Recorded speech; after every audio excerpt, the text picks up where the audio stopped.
В эфире новости расскажем о главных событиях к этому часу. В студии ведущий Василий Радченко. Здравствуйте. 8 новых случаев заболевания коронавирусом в Якутии выявили за минувшие сутки.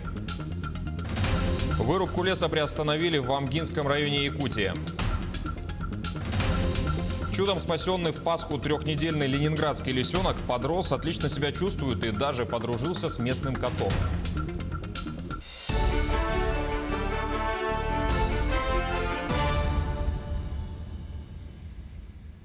За минувшие сутки в Якутии зарегистрировано 8 новых случаев заболевания коронавирусной инфекцией. Об этом в ходе ежедневного брифинга рассказал глава Якутии. 2 из них выявлены в Алдане. Это контактные лица и давно находились в обсерваторе.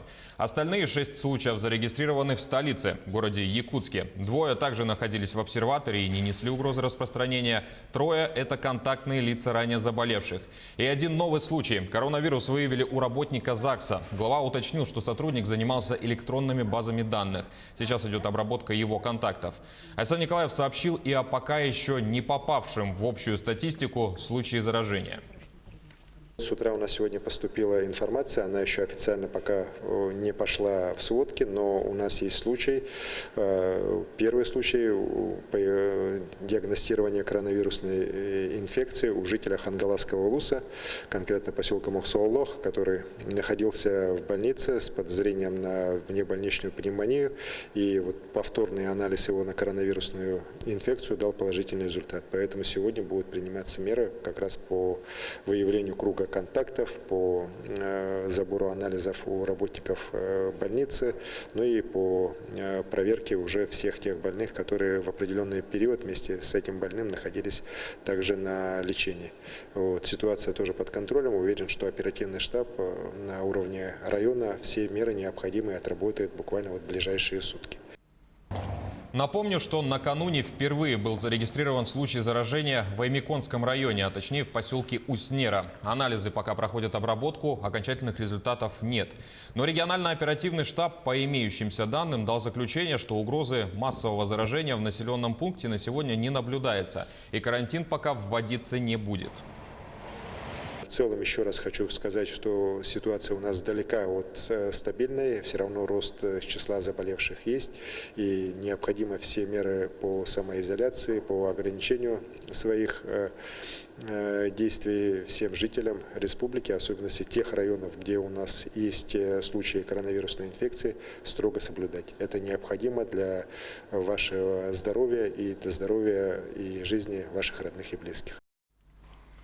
Количество заболевших коронавирусом в стране за последнюю неделю выросло более чем вдвое. Об этом заявила вице-премьер Татьяна Голикова. В центральной части, в первую очередь в Москве и Московской области, система здравоохранения работает с напряжением. Коэффициент роста заболеваемости в других регионах страны выше, чем в России в целом, более чем в 2 раза. Кроме того, вице-премьер указала на усталость населения от ограничительных мер и призвала оценить сроки, в течение которых их будет возможно постепенно ослабить.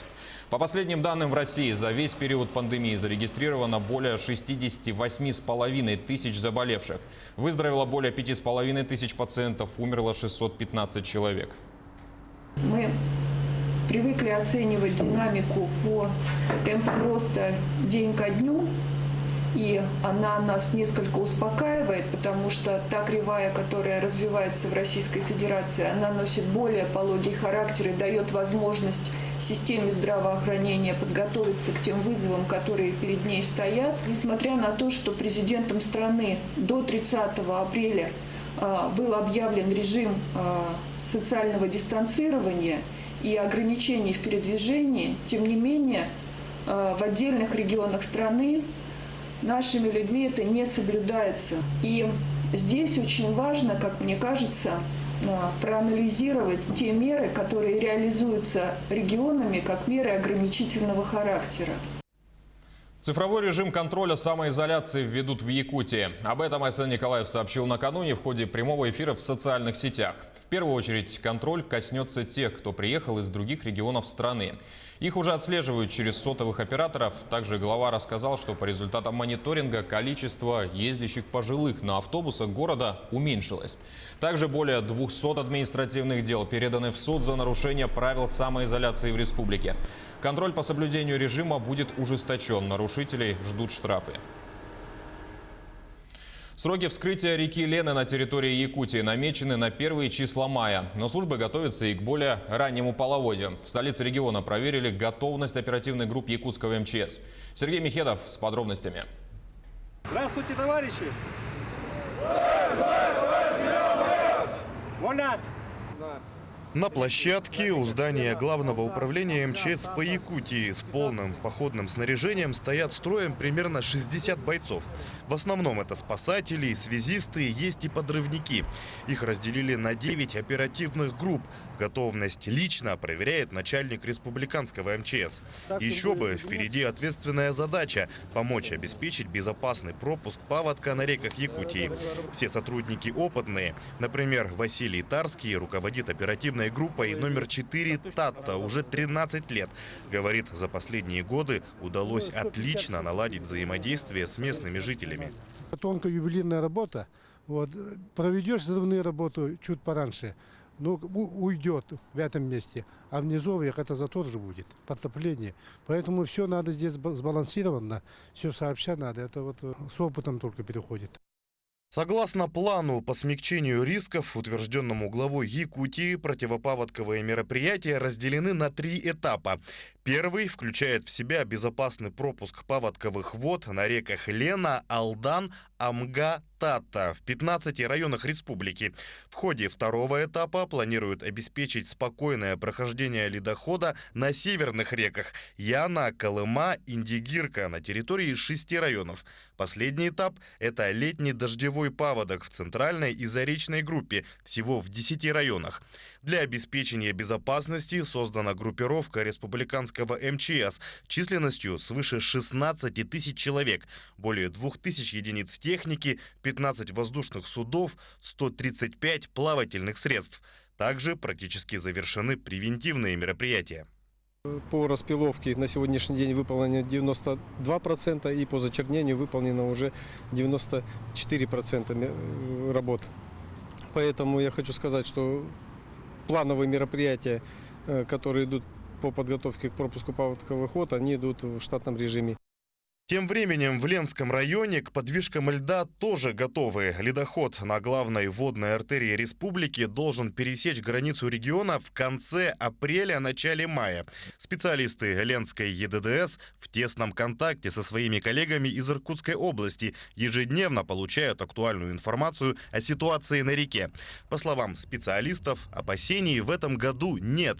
На территории Ленского района и в Иркутской области образовался хороший запас снега, а толщина льда не превышает средних значений. У нас заключены договора с якутским гидрометом на предоставление уровней воды, а также на организацию гидропостов. Работы по превентивным мероприятиям по ослаблению прочности льда на реке Нюя и на реке Лена завершены в полном объеме. 8 апреля были проведены командно-штабные учения. Оценка получена удовлетворительная, хорошая. Оперативные группы в столице республики готовы обеспечить безопасный пропуск паводка. Несмотря на позитивные прогнозы, в МЧС по Якутии ожидают любое развитие событий, даже по неблагоприятным сценариям. А каким будет ледоход, именует ли нас паводок, узнаем в течение ближайших недель. Первая оперативная группа отправится в город Ленск уже 27 апреля. Сергей Михедов, Григорий Николаев, Якутск, Ленск. Вырубку леса приостановили в Амгинском районе Якутии. Она велась по проекту иркутской компании. Глава Айсан Николаев рассказал, что экспертиза прошла после проведения аукциона. При этом специалисты дали отрицательное заключение. В настоящее время проводится проверка МВД и природоохранной прокуратуры. Вместе с тем Айсан Николаев обозначил, что на территории региона огромные площади леса стали перестойными после распада СССР и упадка лесопромышленности. Поэтому сухостой по мере необходимости и соблюдения всех норм нужно вырубать, иначе будут пожары, которые несут угрозу остальной части лесного массива. Крохотного трехнедельного лисенка нашли в подвале дома в Ленинградской области. Специалисты Центра помощи диким животным «Велес» обнаружили его во время Пасхи. Тогда он был размером чуть больше ладони и почти невесомый. По словам главного ветеринара центра Натальи Бондаренко, лисенка могла уронить в подвал мама-лисица. Также врач предположила, что рядом с дачами есть лисье гнездо, хотя в последнее время диких зверей поблизости не замечали. Сейчас малыш чувствует себя хорошо, много кушает, спит и быстро набирает в весе. И, кажется, даже подружился с местным котом. Ты же пришел. Так, ты что пришел? Помогать. Помогаешь? Проверить. Что тут такое? Говорит, боже, что это происходит у вас? Кого сюда? Стоило, говорит, мне свалить? Говорит. А сотрудники Лиссабонского зоопарка прилагают все усилия, чтобы их подопечные не заметили никаких изменений в повседневной жизни. Животным стало одиноко без посетителей. Тему продолжит Артем Сторонов. Смотритель крупнейшего зоопарка Португалии в защитной маске и перчатках кормит стайку беспокойных сурикатов, в том числе несколько только недавно появившихся на свет детенышей. Но восхищенных взглядов посетителей не видно, все они сидят по домам из-за пандемии коронавируса. Впрочем, сотрудники зверинца говорят, что для их подопечных мало что изменилось.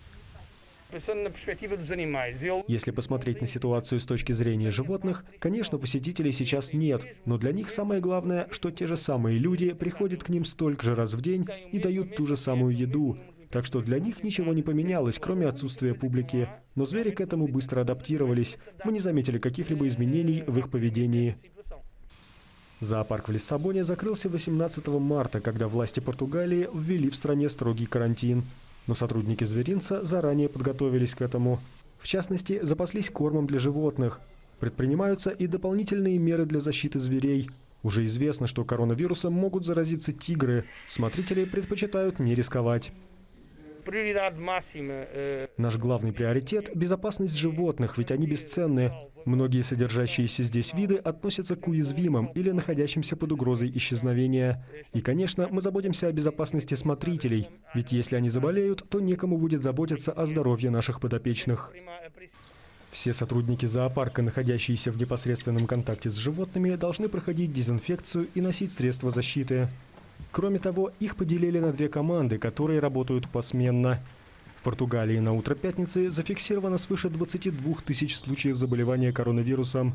Умерли 820 человек, выздоровели 1200. На этом пока вся информация. До встречи в следующем часе.